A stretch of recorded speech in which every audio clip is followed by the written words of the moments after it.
Mic check 1 2. It's Beth. I'm here for another meta reflection, this time for Paradox Drive. The other ones I recorded pretty much right after I finished ranked. This time it's been like over a week from me, and I think I really just needed to recover from how bad my ranked session was.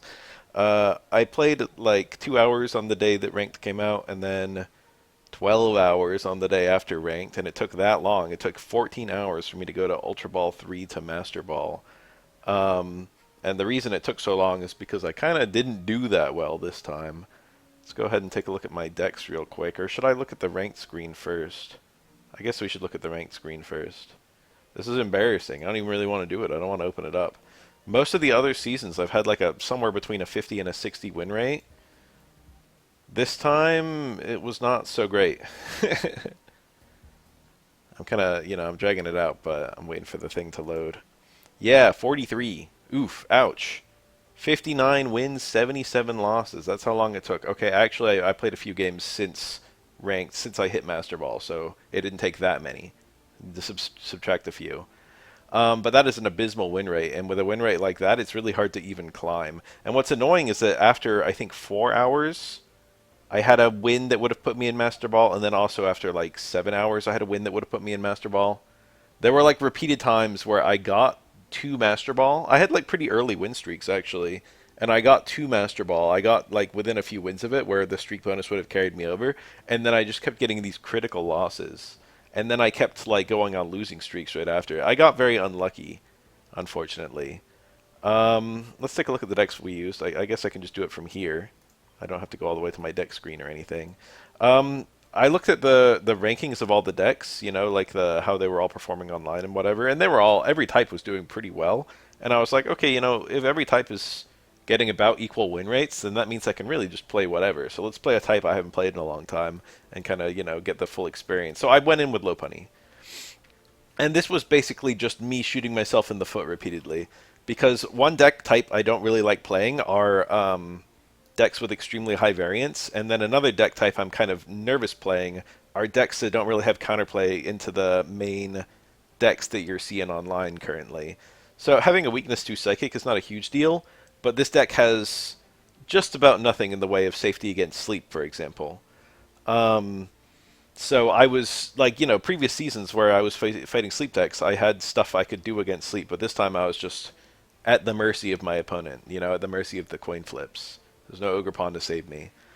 Um, in the beginning, it performed quite well. In my first 7 games, I'd already gotten. I think I like lost 2, and then I got a 5 win streak, and then I got like most of the way, or like a 6 win streak. I got most of the way to Ultra Ball 4 almost immediately with this deck, and then within the first couple hours, I'd gotten to like almost a Master Ball, as I said when I was streaming it.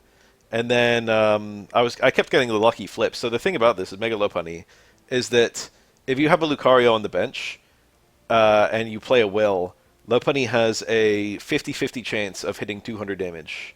You get the heads on the first coin flip automatically thanks to Will, and Lucario powers you up.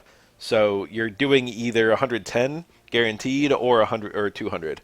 So that's some really powerful damage. That's enough to one-shot most Megas, especially with a little tap from Hitmontop. And Lopunny's HP is good enough. So the concept was quite good. Things were going well for me. Unfortunately, Buniri is not a good mon at all, and the Hitmon, I mean not the Hitmon, the Riolu, every now and then it would get me a kill. One really amusing thing about the Riolu is that it's powered up by a benched Lucario, attacks with a single energy, and gets quite good damage on EX Mon, so I would often need to hit like a 3/4 chance to win with Lopunny, but I could just get like a guaranteed win by attacking with Riolu. And the cool thing about Lopunny too is that even if you get like that critical miss or you fail to kill the opponent, they also have to hit you through confusion. But unfortunately, the counterplay to confusion is like the highest it's ever been this season, due to Miraidon and due to everyone running Pokemon Center Lady in all their decks. Um, anyway, this deck was performing really well for me in the beginning, and then I started doing really badly with it. I was winning like 1 in 3 with this deck eventually. I was just getting absolutely owned with this deck. I could not get. I kept on getting tails of those critical moments or failing to set up in those critical moments or whatever. The deck itself felt okay. It really feels like Lucario is just a more stable version of this. You lose the damage. Lucario, caps at like 140, whereas Lopunny hits a lot stronger than that if you're lucky. They have, I think, like the same average damage-ish, but Lucario is just like its ability to hit those reliable numbers is very powerful, especially with Miraidon, because Lucario just one-shots Miraidon even if it's caped, if you've got 3 energies.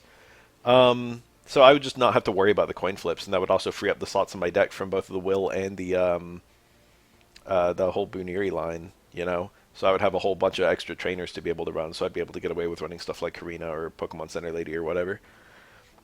So the Lucario deck has a similar win rate to this deck, but it's so much more focused. I feel like it's a lot more reliable. It would have been a lot nicer to play.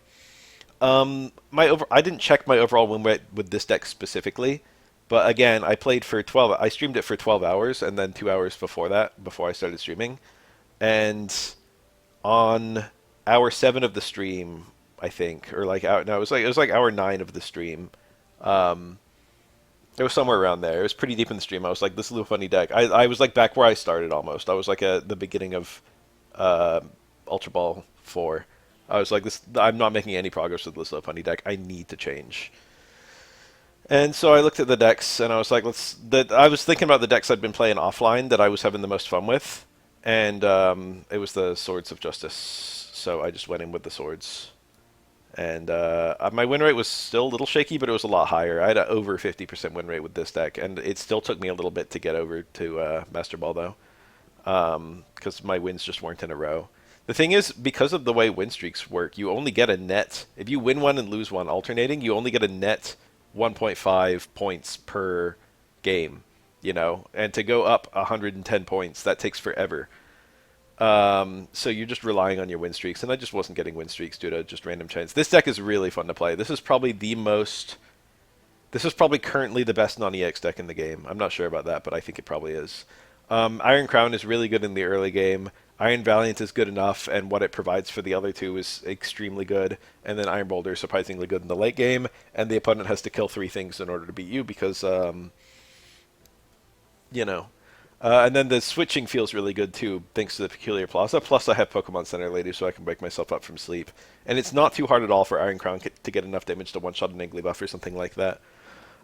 Problems with this deck, obviously, if you can't find your Iron Balance, you have to actually pay for your attacks, which is annoying. And then also, if you lead Iron Boulder, which is something that happens, it's not super uncommon, you've got to pay an energy plus have the Plaza to switch it out. And if you don't draw the Plaza, it is bad. Playing the 2 Plazas is a really good feeling, though, because even if the opponent tries to cancel one of your Plazas, most people aren't running 2 stadiums, and you kind of learn to recognize the decks that do run 2 stadiums, like the Blaziken one typically has the Hiking Trail and the Mesogoza, stuff like that. So you just wait for them to play their stadium, and then you play your Plaza, and then even if they cancel it, you play your other one. So the 2 stadiums is super good feeling in this deck because of how much they help you, and being able to cancel opponent stadiums. The Lopunny one I was showing off earlier only had 1 Cyrus, which wasn't very helpful for the Hitmontops, and didn't have any tools, and it didn't have any stadiums. So because I was running so many cards, I didn't have that much room for trainers, which hurt a lot.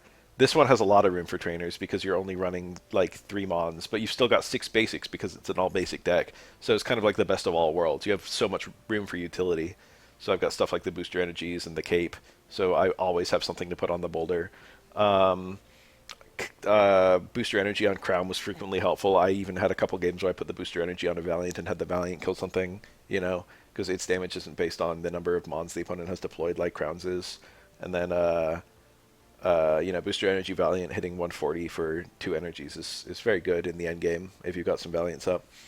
Anyway, this deck was pretty good. And I was still getting unlucky with it, I think, and I was occasionally making misplays. I'm not going to act like I was playing perfectly. But this one got me to Master Ball, I think, within a couple hours of me starting to play it. So it's you know, it was a lot better than the other one I was playing, or I was playing better with it. I ran into, let me see. I wrote some notes here. I ran into a decent number of grass decks. I ran into basically every type with decent frequency. I already ran into a decent number of grass decks. It was mostly Sceptile. It was still pretty good. Since I've hit Master Ball, I've played more Master Ball, and a lot of people in Master Ball are playing Meowscarada EX, and that thing seems pretty good too. I think both Sceptile and Meowscarada are viable currently. Um, a lot of Sceptile decks are using a different brew now. They were all running like Pheromosa, Sceptile, nothing else last season. This time, a lot of them are running Ogerpon, which was like it was like a maybe last season, but now they're all running it. And then a lot of them are running a regular Sceptile, which is probably not necessary, but I understand. Like a lot of there are a decent number of people running. Electric is the most common type of deck to run currently, and a lot of those are running Oricorio. So having something that can kill Oricorio well is quite useful. And Sceptile will kill Oricorio always if it's not wearing a cape, and 50% of the time even if it is wearing a cape. So that's very nice. And a lot of them are running the quick grow extract instead of the rare candy, and I kind of get that. Uh, the brew of Sceptile has changed, but Sceptile is still a good card. For fire decks, a lot of them are running Blaziken, and it's still pretty good. I feel like it was probably one of the best last season, but something has happened where it's not doing as well as it was. I think there's just higher HP basics being played right now, which makes the little guy cast form a little bit worse. Um, I don't think I ran into Charizard, but Charizard is apparently still doing really well. This is like one of Charizard's best seasons ever, I think. A lot of people have hit Master Ball with like, the double Entei, double Zard kind of thing. Its killing power is just so nice, and there's so much reliability with the Entei drawing cards and the Flame Patch letting you put on energies. The fact that Charmeleon can put on energies, the Flame Patch can put on energies, and neither of those are supporters, so you can still use a supporter that turn, gives you so much versatility, I find, if that makes any sense. Um, I don't think I saw any other fire decks. I did see water. For water, I did see Suicune a lot. That's still the main way to run water. They're mostly running Shin Pao. I did run into some Iron Bundles. I think I did well against the Iron Bundles, but I think I did poorly overall against the Chen Paos. The Suicune deck has actually still got one of the highest win rates of any deck, the Suicune deck using Chen Pao. Um, I did run into one Vaporeon EX player, I think, and I think I lost because I like couldn't get I had to get up two basics on the bench at once, otherwise Vaporeon just killed something, and I didn't have enough basics. I don't remember what deck I was playing, but Vaporeon EX. I think it was the Lopunny deck. I lost to a Vaporeon EX player. I think I ran into two and I beat one. I lost to one. I don't remember. Could be Vaporeon is good enough. It could be good or bad based on the deck you're fighting, but Suicune is basically always good. My thoughts on Suicune is that Suicune is a huge sucker for Copycat. If you get a Copycat against Suicune, you get like to draw out your whole deck. But the Suicune always gets to draw out its whole deck, and you get to draw out your whole deck if you get Copycat. You know, so the Suicune gives guaranteed good luck to its player, and it's not really luck, but you get guaranteed the cards you need, and your opponent will probably get the cards they need. So overall, it's good for the Suicune player. Um, I thought Copycat would kind of kill the gerbils, but they're still fine. I saw a lot of electric decks. They're almost all Miraidon. I saw, I think, one or two Mega Manectrics. Mega Manectric's still viable. Miraidon is one of the top meta threats currently. I also saw they were basically all of them were using Oricorio and Magnezone. They were mostly using the regular Magnezone, but sometimes you saw Magnezone EX as well. Miraidon is crazy. Not only does it just come down and put itself in the active slot, which nullifies sleep and stuff like that, um, but the game basically like starts again once Miraidon hits the field. And the opponent, like, if you can't kill Miraidon in one hit, the opponent can potentially play another Miraidon and put a bunch of energies onto that and hit you even harder. Um, it's if you can't beat electric decks in the early game, it's so hard in the late game. And Miraidon's not even that bricky because of Professor Turo. Like, even if you have the lead Miraidon, which is awkward, you can just get your Turo and play it, or even just get your other Miraidon and play it, and then all the stuff you've been doing. Like, Miraidon has a lot of HP, and the opponent probably won't kill it in the first, like, 4 turns. Um, and if they don't kill it, like, 2 turns each by the players. If they don't kill it in that time period, you can play your other Miraidon down. You'll probably got some energies on your side, and then you can start killing things. And uh, you could also play Professor Turo and get the Miraidon back in your deck and back to full health per se. Not only that, but Miraidon actually activates disturbingly quickly. Like if you go second and you play like if you just get at any point like the first two turns the what's that Zera Aura, or if you get the uh like let's say you have turn one Zera Aura, okay, you just throw it down. Wait, how does this work? No, turn two Zera Aura.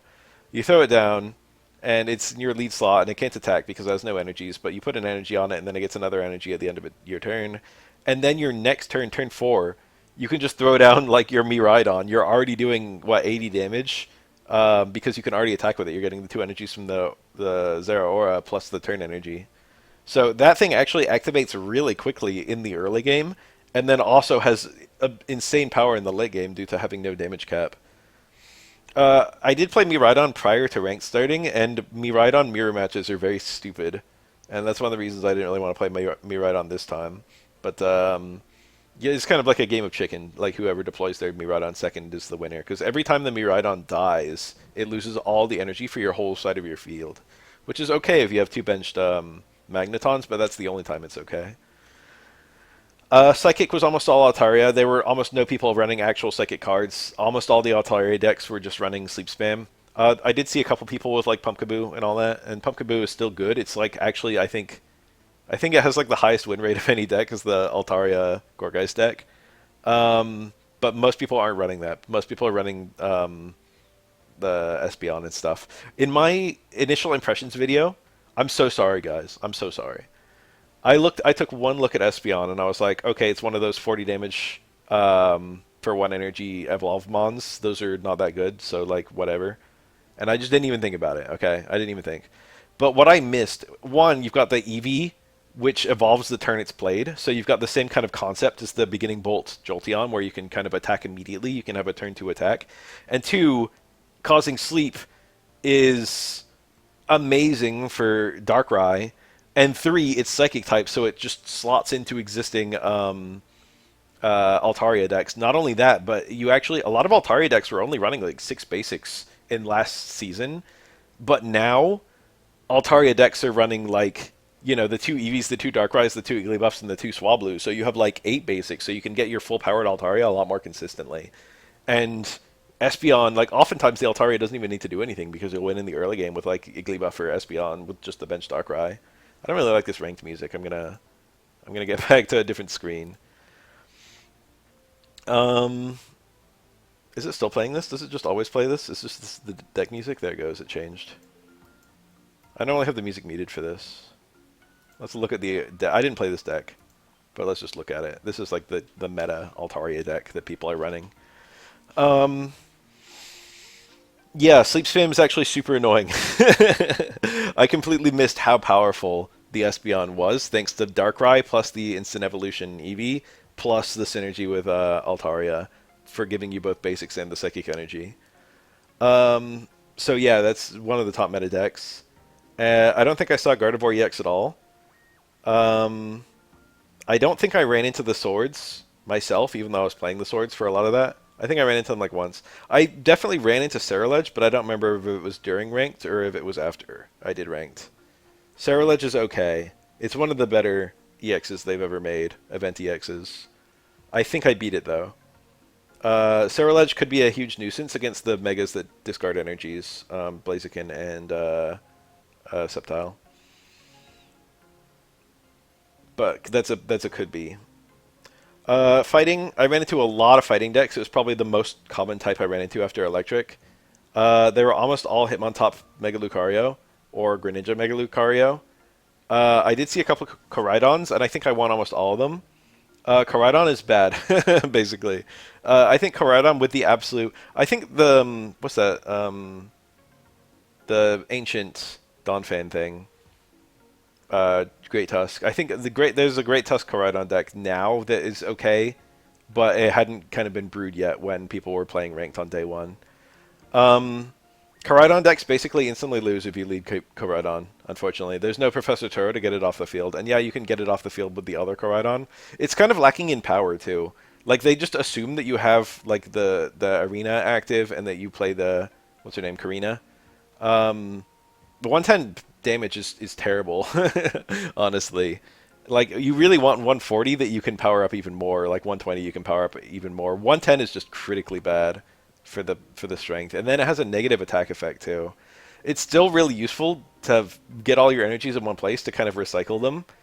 Um, but like you don't have the energy generation that you have for electric, and you also don't have the unlimited damage cap that you have for electric. So Koraidon overall just feels way worse than Miraidon does, and then you can't get it off the field. And then Professor Seda is not as good, and Professor or the Ancient Booster Energy is arguably not as good. It's about as good actually. It's hard to say. I saw a good amount of dark decks. Surprisingly few Hydreigon actually. A lot of them are using a new kind of dark toolbox that's been getting really popular lately with Darkrai EX and Mega Absol and Bombardier and Zoroark EX. Um, so that was doing quite well. I was going like back and forth with that deck, and it was doing pretty well. Um, I didn't see any King Gambit Glimora at all, whatever the thing's called. Yeah, Glimora.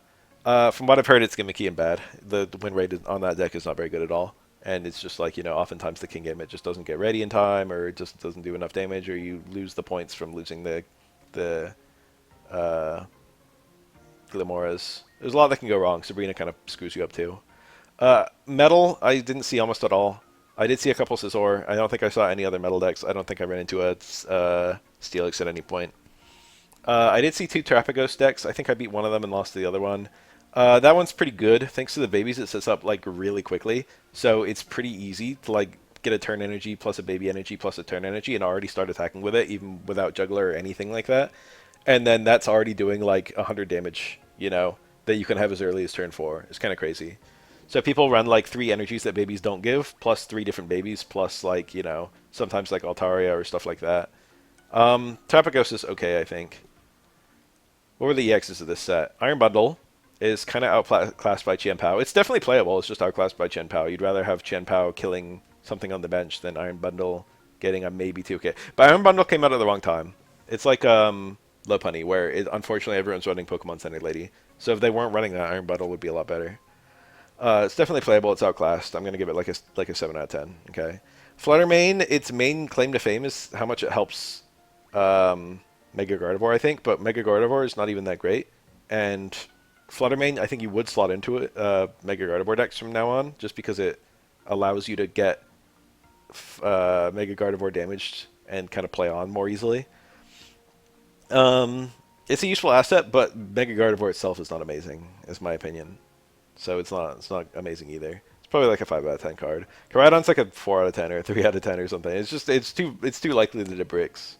It's just not very helpful. You really want to run like one Koraidon and then an existing fighting deck that's good. I think is the only way you can make Koraidon work.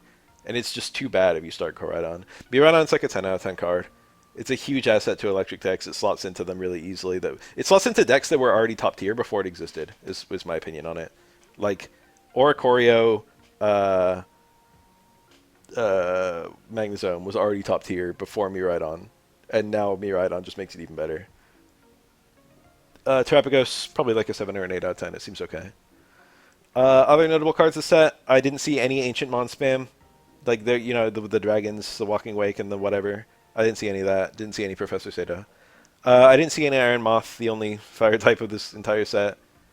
Espeon is super good. The Iron Squad is super good. Iron Valiant, Iron Boulder, Iron Crown. Iron Leaves I didn't really look at. Most people aren't running it. I think I looked at it and was like, okay, well, this is the worst of them, but still probably okay. But yeah, like, you just don't even bother. You don't put Iron Leaves into your Iron Squad deck, your Swords deck. Juliana is very good. Very slept on. Juliana just quietly released, and it's like a really good card, and no one's really been paying any attention to it, I think. Well, I mean, what else? I guess that's it for the new cards that are kind of notable. Espeon and Juliana and the Iron Swords of Justice, plus all the new EXs, of course. Overall, the type balance is very good. Megas actually do feel like a good addition to the game, as I said. And every type has at least one good Mega, except maybe Water. What even are the Water Megas? Slowbro? Is there another one? Blastoise? And Swampert, right? Right? I think that's it. Swampert I didn't like at all. Blastoise feels okay, but like you're not usually going to get enough energy for its ability. And Slowbro is kind of slept on, but not that good. Honestly, the best water card is still Suicune. Um, Sleep Spam is crazy annoying. You're forced to run cards like Pokemon Center Lady or Ogerpon or Comfey or stuff like that. The opponent can potentially attack with turn 2 Espeon with 2 bench Darkrai for 80 damage, or 90 if they get the training area. I had tons of games that just came down to constant coin flips where I just lost if I happened to get a tail slip on a sleep. Especially because often I would be losing my Mon. Darkrai's so annoying. I would be losing my Mon on the start of the opponent's turn, so that I would not only go down a point, but my opponent would just be able to put a new thing to sleep. So there's like HP thresholds where if you're in the wrong HP threshold, you'll die on the start of your opponent's turn, and that would be catastrophic. Um, Basically, all the discussion I've seen online has been how toxic the sleep meta is, and how everyone hates the game ever since they added Darkrai. Um, it just makes it way more random, you know. Lucky Ice Pop's still there. There is no feeling of dread that compares to how I feel when I see the opponent play a Lucky Ice Pop, especially when I see them play a second one.